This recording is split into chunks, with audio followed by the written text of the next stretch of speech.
Good morning, students. This is Vikas Upadhyay, your science teacher of St. Paul Senior Secondary School, ETA. Welcome back again to our another video related to your subject science for the syllabus of half yearly chapter number 4, heat. And so, students, I told you about the chapter of heat, and also the heat is the form of energy. And just revise my previous word right now, so you just recognize my next information given to you from the chapter number 4 related with our previous word. So students, heat, I told you that heat is a form of energy which we can't see, but we can feel it. Okay, we can't see the heat of energy, and but we can feel it. And after that, I am just told you about the temperature. There is a difference between temperature and heat. Heat is a form of energy, but temperature is a degree to measure the how much object is cold or how much object are hotter. Okay, so just thermometer is the degree. Sorry, temperature is a degree to measure the how much of a particular object are hot or cold. So, and after I'm just told you that there is some common temperature scale, and just I told you that in India we just use degree Celsius, but we go to the out of country from India, we use the Fahrenheit scale to measure the temperature. But there is a difference between both of them, degree Celsius and Fahrenheit, and which is I told you, and I'm sorry for that. I just misplaced the number for this formula, which was C upon 100 is equal to F minus 32 upon 180. In this area, we want from 180 replace. I just used to write 100, which is was wrong. I apologize for that. So, where C is Celsius and F for Fahrenheit.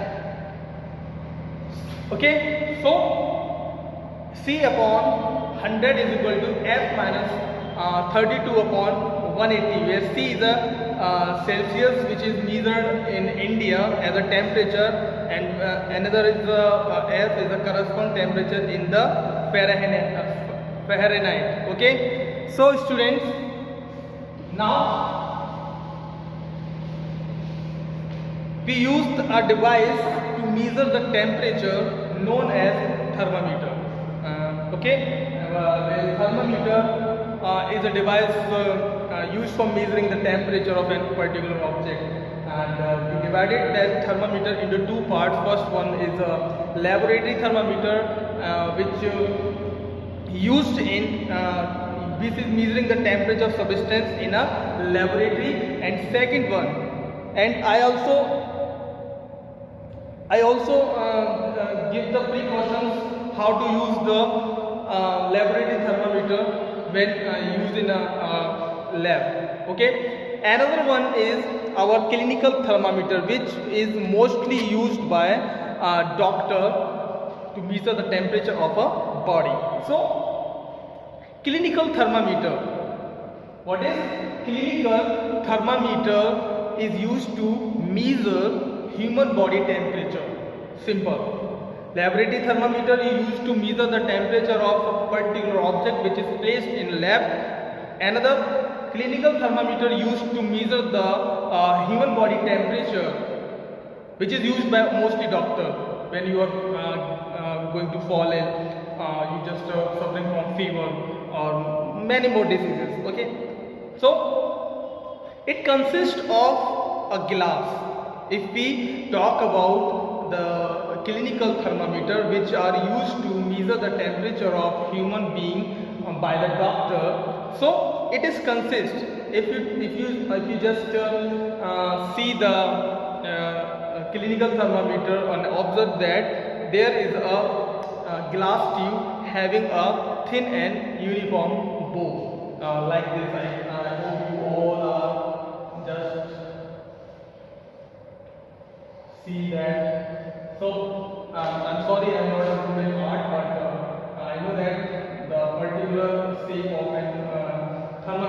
like that. So student, there is a glass bulb at one end. There is a glass bulb. This is a glass bulb. This is known a glass bulb. Having glass bulb, you can say glass bulb or tube as a where is stored a mercury. What is inside the clinical thermometer? Mercury, which is same as a room temperature, is not going to be solid at a cold place. Okay, so we can see a shining thread of mercury in the glass tube.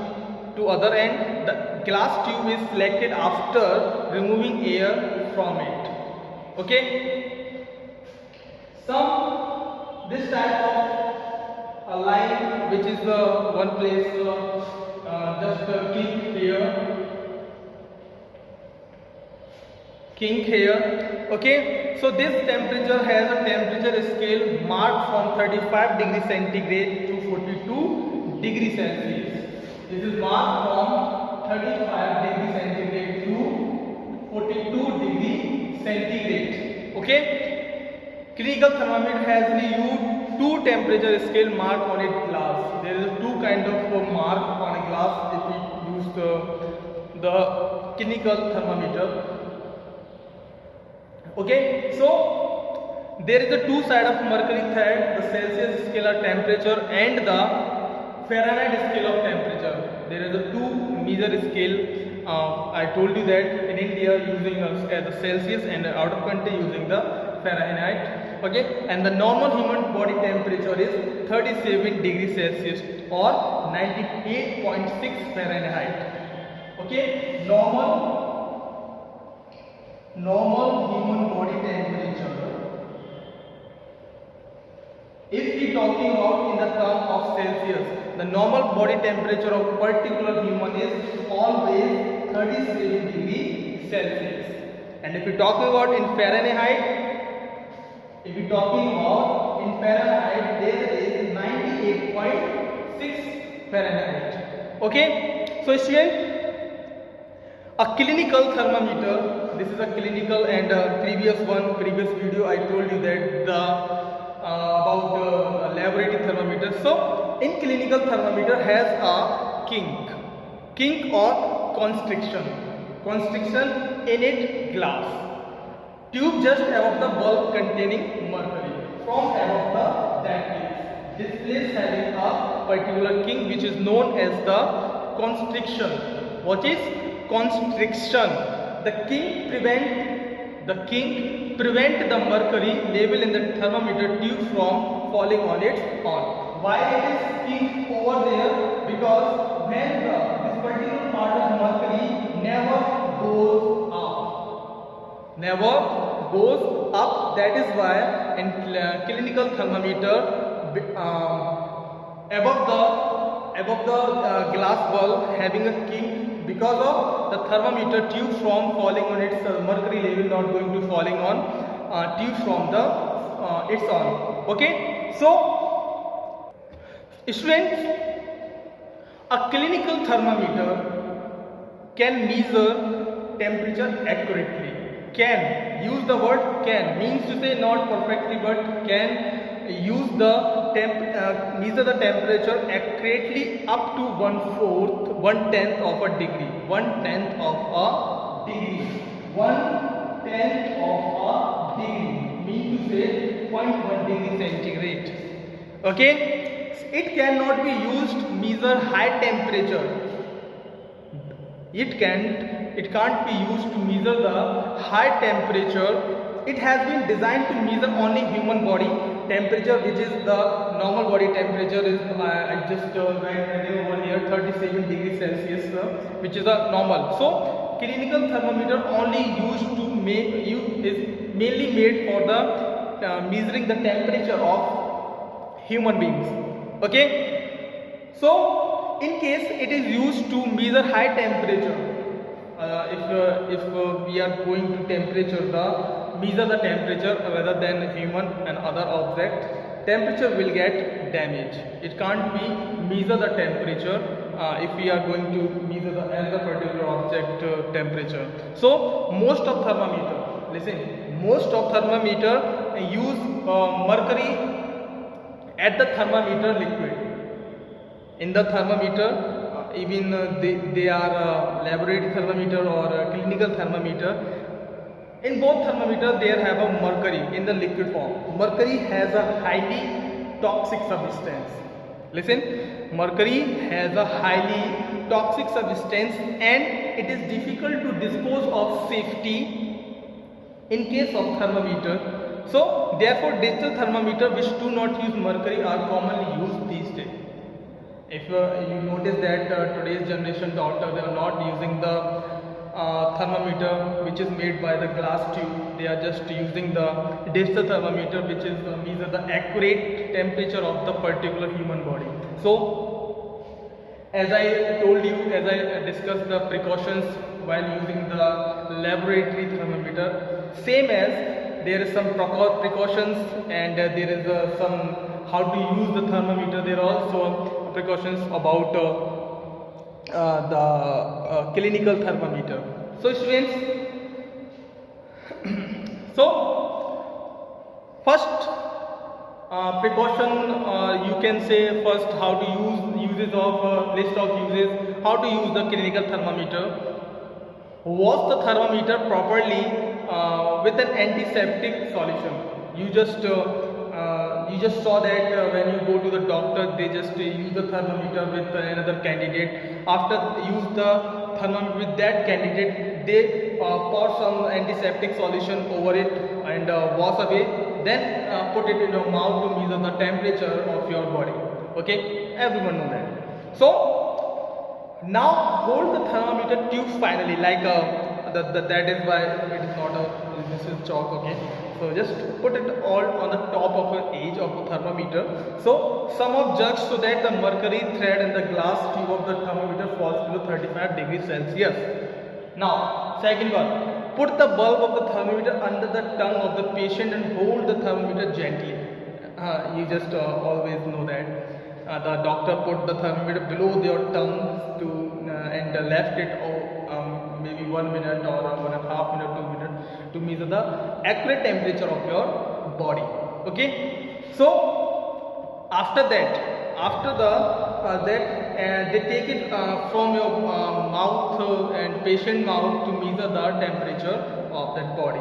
After third uses, how to use it in the list, hold the thermometer horizontally, not a vertical. Always use the thermometer horizontally, not a vertical in your hands. Rotate it very slowly to get position from where you will see the magnified image of the mercury thread of the tube. If you are just put the, you are not directly see the measurement of the particular mercury scale. So you just not use the thermometer on vertical position. You just move slowly to see the exact position of thermometer scale. Okay, now temperature is ready, or temperature is read by the upper and the mercury thread of your eye level. So you can just easily find out what is the temperature of the particular object. Now second thing is the procedure or precaution. First fourth point I just told you right now was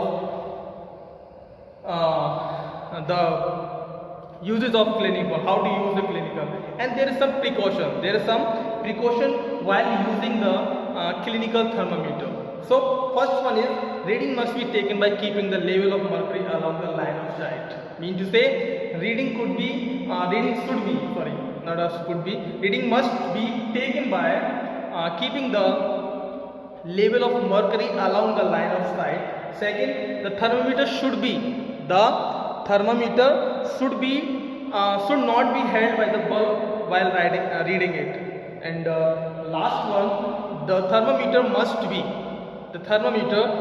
be handled with great care. As a same condition with the laboratory thermometer, with the same condition with the clinical thermometer, you should handle with great care, not loosely, not very tightly, but should be handled with care. Okay.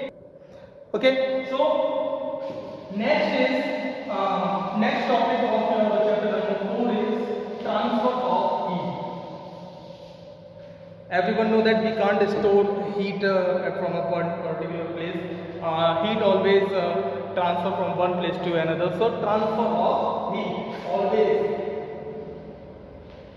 transfer of heat. Transfer of heat. Heat is a form of energy. I told you that, and everyone know about it now.